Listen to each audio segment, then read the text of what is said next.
Movie की starting 1973 के south Africa से होती है और इस टाइम में अफ्रीका के अंदर ब्लैक्स और व्हाइट्स में भेदभाव किया जाता था। व्हाइट्स ब्लैक्स पर काफी अत्याचार करते थे, जिस वजह से ब्लैक्स अपने राइट्स के लिए प्रोटेस्ट करना शुरू कर देते हैं। लेकिन उन्हें रोकने के लिए वहाँ के व्हाइट्स ने कुछ लोगों को शूट कर दिया तो कुछ को जेल में डाल दिया। वहीं दूसरी तरफ व्हाइट्स पूरे फ्रीडम में अपनी लाइफ को एंजॉय कर रहे थे, जिन्हें ब्लैक्स की जरा भी परवाह नहीं थी। बट उन्हीं व्हाइट्स में हम दो लोगों को देखते हैं जिनका नाम टिम और स्टीफन था, जिन्हें यह बात अच्छी तरह से समझ में आ रही थी कि ब्लैक्स के साथ भेदभाव किया जा रहा है, जिस वजह से ये दोनों ब्लैक्स के लिए प्रोटेस्ट करने का सोचते हैं ताकि वो उनके राइट्स उन्हें दिलवा सके। जिसके चलते ये ANC यानी कि अफ्रीकन नेशनल कांग्रेस को ज्वाइन कर लेते हैं। उस कम्युनिटी का एम सबको उनके राइट्स और फ्रीडम दिलवाना था। जिसके बाद टिम और स्टीफन सिटी में जाकर एक ब्लास्ट करते हैं, जो कि एक बॉम्ब का नहीं बल्कि पेपर पैम्पलेट्स का ब्लास्ट होता है, जिसमें सभी ब्लैक्स को उनके राइट्स और अपॉर्चुनिटीज दिलवाने का मैसेज लिखा होता है। लेकिन दोनों का प्लान फेल हो जाता है और उन्हें पुलिस पकड़कर कोर्ट में ले जाती है, जहां टिम को 12 साल की और स्टीफन को 8 साल की सजा सुनाई जाती है। ये सब देखने के बाद स्टीफन वहां से भागने की भी कोशिश करता है,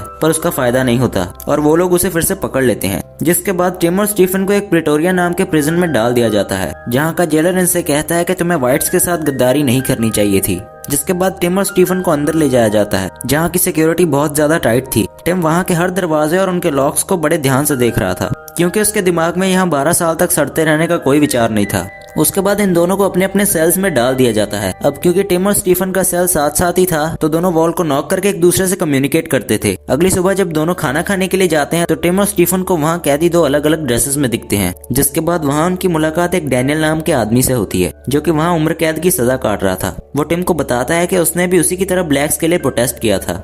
वो टिम को ये भी बताता है कि वो लोग ब्लू ड्रेसेस वालों के साथ नहीं बैठते, क्योंकि वो लोग एक नंबर के खूनी और रेपिस्ट हैं। जिसके बाद स्टीफन डैनियल को बताता है कि उन्हें भी यहाँ 12 और 8 साल की सजा हुई है, बट वो ज्यादा दिन वहाँ नहीं रुक सकते। उसके बाद अगले दिन रनिंग करते हुए डैनियल टिम और स्टीफन से दोबारा मिलता है। वो उन्हें बताता है कि अगर तुम दोनों उस दीवार को पार करके भागने की सोच रहे हो तो ये इम्पॉसिबल है, क्योंकि यहाँ की दीवार 20 फीट ऊंची है और ऊपर से जेल के गार्ड्स की सिक्योरिटी भी बहुत ज्यादा टाइट है और तुम यहाँ से सुरंग खोदकर भी नहीं भाग सकते, क्योंकि ये जेल बहुत ही ज्यादा बड़ा है और अगर तुमने भागने की कोशिश भी की तो तुम फिर से घूम फिर के वापस जेल में ही आ जाओगे। इसीलिए डैनियल उनसे कहता है कि अगर तुम्हें अपनी जान प्यारी है तो यहाँ से भागने की कोशिश मत करना। तभी डैनियल के जाते ही वहाँ एक लियोनार्ड नाम का आदमी आता है। वो टिम और स्टीफन से कहता है कि अगर तुम यहाँ से भागने का प्लान बना रहे हो तो फिर इस प्लान में मैं भी तुम्हारे साथ हूँ। लियोनार्ड उन्हें बताता है कि तुम्हारे आने से पहले यहाँ कुछ कैदियों ने भागने की कोशिश की थी, पर अनलकीली वो पकड़े गए। तभी ऊपर से जेलर इन तीनों को आपस में बात करते हुए देख लेता है, जिससे इन पर डाउट हो जाता है। अब ऐसे ही देखते देखते इन्हें 23 डेज हो गए थे। उसके बाद रात में सारे कैदी सो जाते हैं, लेकिन टिम अभी भी बैठकर सोच रहा था और वो जेल के सारे लॉक्स को बड़े ध्यान से देख रहा था। वो हर वक्त इसी सोच में डूबा रहता था कि अगर वो जेल के सारे सेल्स की चाबी बना ले तो वो यहाँ से भाग सकता है। जिसके बाद वो एक दिन नहाते समय अपने दोस्तों को नकली चाबी बनाने के बारे में बताता है और कहता है कि